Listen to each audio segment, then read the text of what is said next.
بسم اللہ الرحمن الرحیم۔ تمام دوستوں سے گزارش ہے کہ ایک دفعہ اپنے پیارے نبی صلی اللہ علیہ وسلم پر درود شریف پڑھ لیجئے۔ اللہم صلی علی سیدنا مولانا محمد وعلی آلہ وسلم۔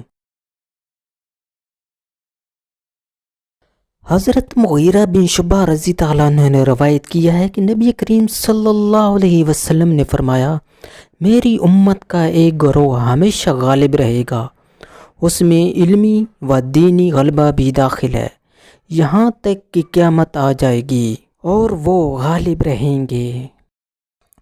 قرآن و حدیث کی خوبصورت ویڈیوز کے لیے ہمارے چینل کو سبسکرائب کریں اور ہماری حوصلہ افزائی کریں۔ جزاک اللہ۔